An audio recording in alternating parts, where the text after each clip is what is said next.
Madame, Monsieur, bienvenue dans ce journal. Kinshasa accueille depuis lundi la 52e session de l'Assemblée plénière du Forum parlementaire de la SADC. C'est le président de la République et président en exercice de la SADC qui a lancé les travaux au Palais du Peuple. En sa qualité de président en exercice de cette organisation sous-régionale, Félix Tshisekedi qui qualifie ce forum de lieu de réflexion et de formulation par excellence de la volonté du peuple a assuré les parlementaires de la SADC de son soutien et de son accompagnement dans le processus de mutation du forum parlementaire de la SADC en un parlement sous-régional. Les détails avec nos confrères de la presse présidentielle. Le Parlement de la République démocratique du Congo abrite à partir de ce lundi 5 décembre 2022 au Palais du Peuple les travaux de la 52e Assemblée plénière du Forum parlementaire de la Communauté de développement de l'Afrique australe.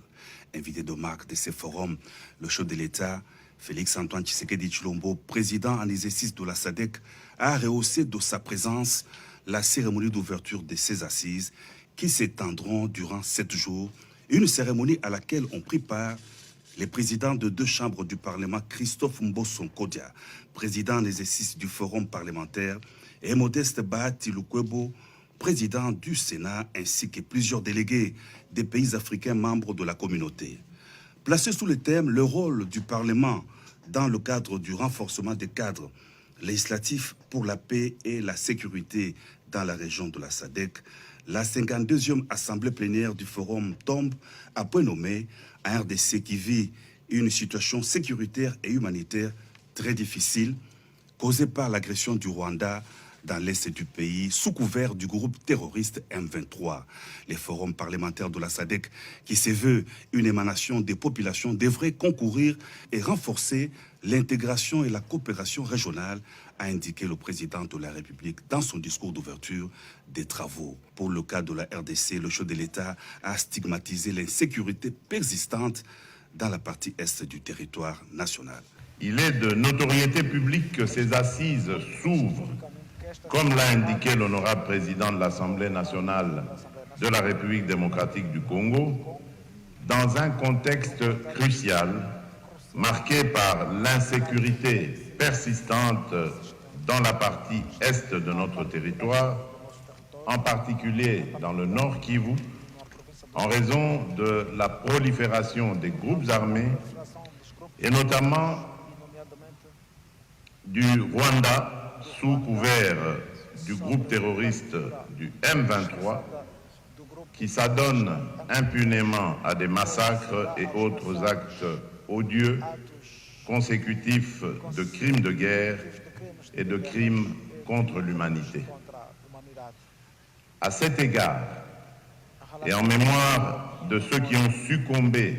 à la barbarie de ces hommes, je nous invite à observer un moment de recueillement. Honorables parlementaires, distingués invités, parlant de l'agression nous perpétrée par le Rwanda, nous n'avons jamais cessé et jamais nous ne cesserons de condamner cette aventure belliqueuse et ignoble avec la plus grande véhémence. Nous ne cesserons en outre d'exiger le retrait immédiat et sans condition des troupes rwandaises et du M23 des territoires congolais.